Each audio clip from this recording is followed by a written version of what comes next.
សួស្តីមិត្តទាំងអស់គ្នាតើអ្នកធ្លាប់មានអារម្មណ៍ថាគណិតវិទ្យាគឺជាមុខវិជ្ជាដែលពិបាកនិងស្មុគស្មាញដែរឬទេមនុស្សជាច្រើនយល់ថាតើតែមានដុងពីកំណើតទើបពូកែគណិតវិទ្យាប៉ុន្តែតាមពិតទៅគណិតវិទ្យាគឺជាជំនាញមួយដែលយើងអាចហ្វឹកហាត់បានថ្ងៃនេះខ្ញុំនឹងចែករំលែកនូវគន្លឹះសំខាន់ដើម្បីជួយឲ្យអ្នករៀនគណិតវិទ្យាបានពូកែនិងមានទំនុកចិត្តមួយយល់ពីមូលដ្ឋានគ្រឹះនិងនិយមន័យកុំព្យាយាមទន្ទេញរូបមន្តដោយមិនយល់ពីប្រភពរបស់វាគណិតវិទ្យាដូចជាការសង់ផ្ទះបើគ្រឹះមិនមាំផ្ទះនឹងរលំចំណុចសំខាន់មុននឹងដោះស្រាយលំហាត់ស្មុគស្មាញត្រូវប្រាកដថាអ្នកយល់ច្បាស់ពីនិយមន័យនិងទ្រឹស្ដីបត់មូលដ្ឋានវិធីសាស្ត្រព្យាយាមសួរខ្លួនឯងថាហេតុអ្វីបានជារូបមន្តនេះចេញមកបែបនេះនៅពេលអ្នកយល់ពីហេតុផលការចងចាំនឹងកើតឡើងដោយស្វ័យប្រវត្តិ 2. ការរៀនតាមបែបការសង្កេតនិងការទាញរកហេតុផលកុំចាំតែគ្រូដាក់រូបមន្តឲ្យ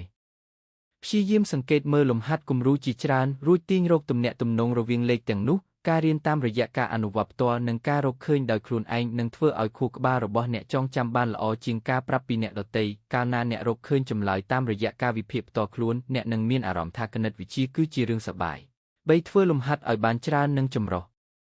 Practice makes perfect គ្មានផ្លូវកាត់ណាផ្សេងក្រៅពីការធ្វើលំហាត់នោះទេតិចនិចចាប់ផ្ដើមពីលំហាត់ងាយរួចបង្កើនកម្រិតទៅលំហាត់ពិបាកកុំខ្លាចកំហុសរាល់ពេលដែលអ្នកធ្វើខុសគឺជាឱកាសដ៏ល្អបំផុតក្នុងការរៀនចូលកត់ត្រាកំហុសទាំងនោះទុកដើម្បីកុំឲ្យខុសលើកក្រោយ 4. បង្រៀនអ្នកដទៃវិធីដែលល្អបំផុតដើម្បីដឹងថាអ្នកយល់ច្បាស់ឬអត់គឺការសាកល្បងពន្យល់ទៅកាន់អ្នកដទៃនៅពេលអ្នកពន្យល់មិត្តភក្តិខួរក្បាលរបស់អ្នកនឹងរៀបចំប្រព័ន្ធគំនិតឲ្យមានរបៀបរៀបរយបើអ្នកអាចពន្យល់រឿងដែលពិបាកឲ្យទៅជាងាយយល់បាននោះមានន័យថាអ្នកបានម្ចាស់ការលើមេរៀននោះហើយ